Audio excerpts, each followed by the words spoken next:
This is All India Radio. In the program Spotlight now, we bring you a discussion on investment opportunities in urbanization, mobility and innovation.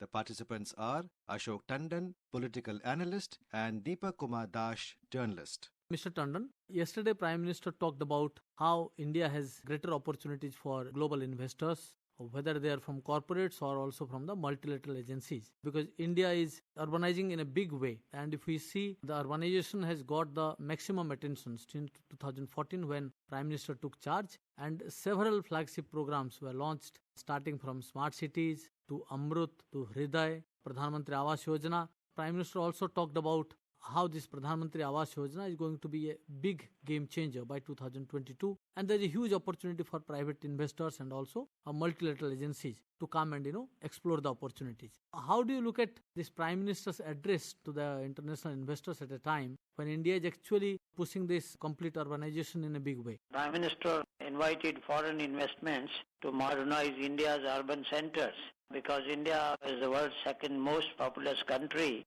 And we are already in the process of rebuilding our economy during even the current corona pandemic. And in that context, Prime Minister said that this pandemic, in fact, has given the governments all over the world the chance to accelerate the process of making cities more livable for people. Because we have seen the recent phenomena of migration back to villages from the urban areas, and therefore we have to now look at this whole scenario from a different perspective. And in that context, the Prime Minister said that, India is looking at a future where a major chunk of education, healthcare, shopping may happen online, and therefore our cities now need to be ready for convergence of the physical as digital world.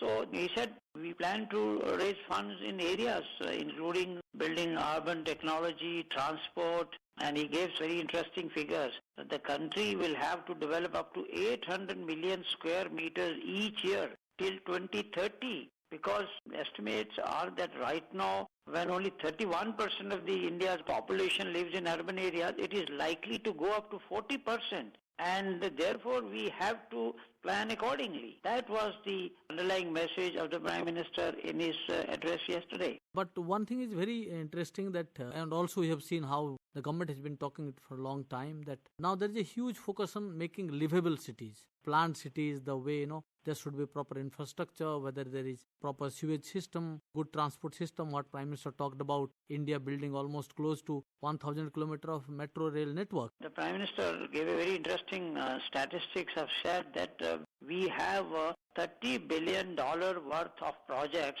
of building 100 smart cities. Out of that, two-thirds of its project is already underway and is being completed. So very remarkable figures of progress as far as the smart city projects are concerned. Not many people may be knowing these developments, that already the smart city projects are underway. And he said that because of the situation, there is already a strain on the public amenities, you were also saying, and in the cities, which is posing challenges for the policymakers. And therefore investments in urban infrastructure is necessary because Asia's third largest economy, India, and it needs to plan its urbanization program. I think the Prime Minister also gave figures of programs which is building houses for poor, improving infrastructure, boost public transport and provide clean drinking water. These initiatives have already brought investment opportunities for new technology. So therefore the urban infrastructure includes all these things, including public transport, metros and good roads also, and railways also. What you are saying is 100% correct, because smart cities have a huge, big future in our country. Though initially we have started with only 100 smart cities, but Prime Minister, when he launched it, and also in the later stage, he has also said that these are actually lighthouses. We don't want to see only 100 smart cities. We want that every city become smart. But these 100 cities can actually lay the way for making all those cities smarter. Yes, Prime Minister said that India is already in the process of completing 10 million urban homes in the next couple of years. around 1,000 kilometers of railway lines that are part of the projects of build suburban train system in 27 cities. And all this is expected to be completed before 2022. And that's why he said, if you are looking to invest in urbanization, India has exciting opportunities for you. And the facilities which the investors will be getting in India if they come and invest in the urban infrastructure progress. One thing, Mr. Tandon, when we see at this appeal of Prime Minister, or rather, reaching out to the global investor community, it's actually very positive sign. But another question actually is that until the private investors, they get an assurance of, getting a good revenue from that project. Because we have seen there have been several cases that, people want free water, free electricity, free transport. So then how can government manage it in a proper manner to ensure that revenue the private investor also gets back with his profit? Whenever and wherever the investments have come into India, look at the highway projects which India has built. When they try after completing the projects have now attracted a lot of investment even in the post-development situation. So you know much better how the foreign investors have come to India and they are now running those highway projects and earning a lot of money out of it. So India as a market has tremendous potential of giving reward to the investors. So I don't think any investors having any doubts about the returns. Even when we talk of railways or whether it is the metro, a lot of investment is coming in metro, and also in the bullet train project also a lot of investment is coming. So the investors know that they will get return for their investment. So I don't think on that front any investor will have any doubt about it.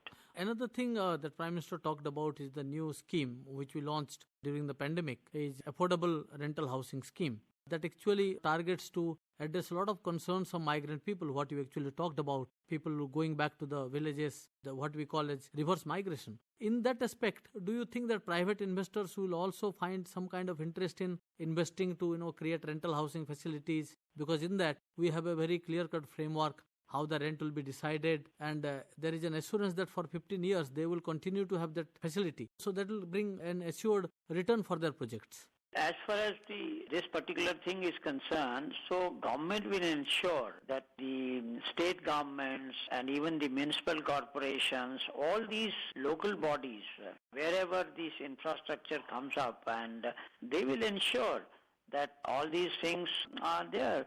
So I don't think there will be any problem on that, because the investment will be coming with an assurance, and India is already in the process of completing its project of building urban homes and even for the rental purposes. So I think the foreign investors will not have any problem when they come, because they have the safeguards and then the government assurances and all that front.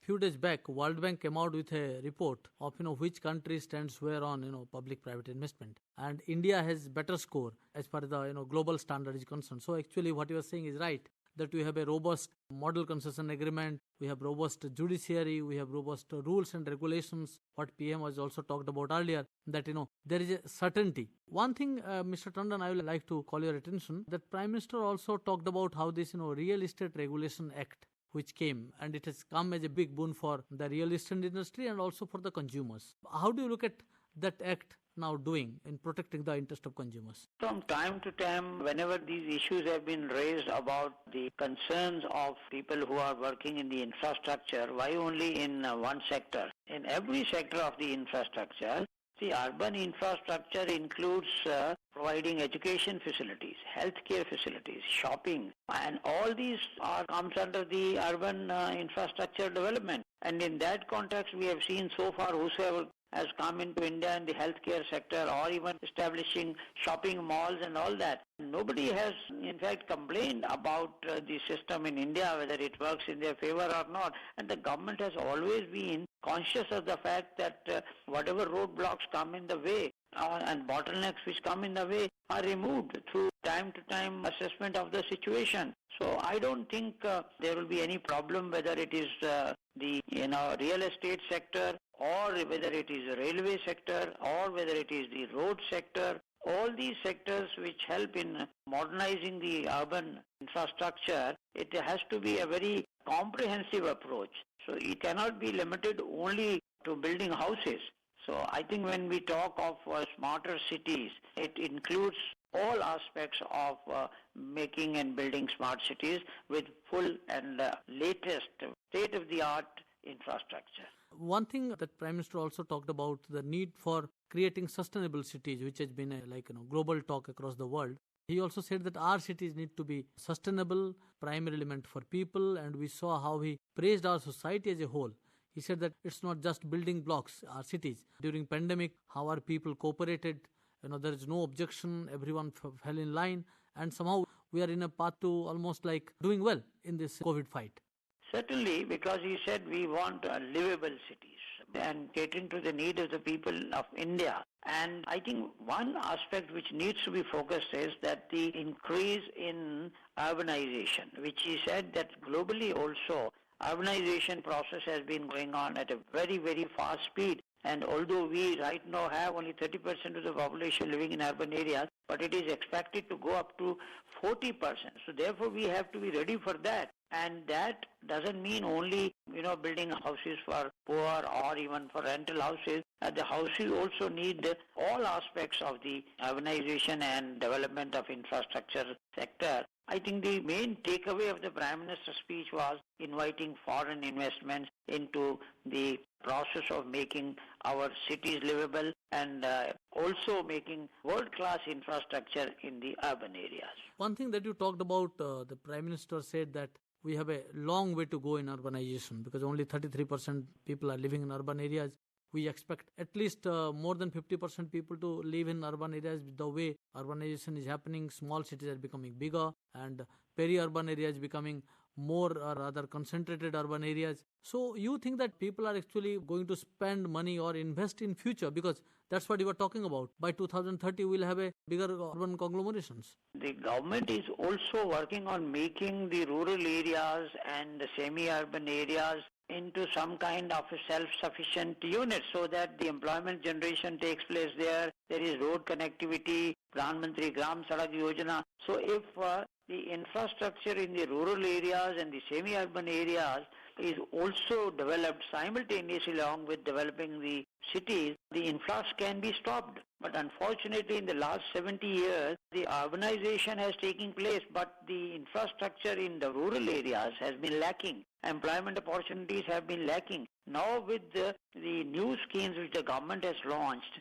particularly for farmers, they don't have to rush to cities to sell their produce. And similarly, youth also need not rush to cities for jobs. So if there is job creation in rural areas become self-dependent to a great extent with the drinking water facilities, with job opportunities, and also with banks. See, the banking revolution which has taken place now, so it may not force the entire rural population to rush towards urban cities for jobs. And if that takes place, maybe there will be a reverse trend also. If there are more employment opportunities in rural areas, why there should be migration from rural to urban areas? Why can't migration starts taking place from back to the rural areas? As we have seen during pandemic also, many people went back to the rural areas and they don't want to come back because now they find that in rural areas also there are job opportunities and there are good living conditions. So it has to be a very balanced approach. Today, of course, the Prime Minister focused only on the development of urban infrastructure, but the government has been taking steps. A large number of schemes have been introduced that there is progress and development in the rural areas also, and if that takes place simultaneously, I have my doubt that there will be more than 40% migration to urban areas, the way the Prime Minister has mentioned. As you said rightly, that we need to do a balancing between urban and rural areas. But what Prime Minister talked about yesterday is the need to reboot this entire economic activities in cities, and cities or urban areas, they actually play a bigger role in this entire effort. And we are also sure that with the way India is progressing towards urbanization, it is going to attract more and more global investors to make our cities more livable. Thanks a lot, Mr. Tandon. Thank you very much. You were listening to a discussion on investment opportunities in urbanization, mobility and innovation. The participants were Ashok Tandon, political analyst, and Deepak Kumar Dash, journalist. This program was produced and presented by the News Services Division of All India Radio. You can listen to it on our mobile app News on AIR. This program is also available on our website newsonair.com. You may email your opinion about this program at airnsdtalks@gmail.com.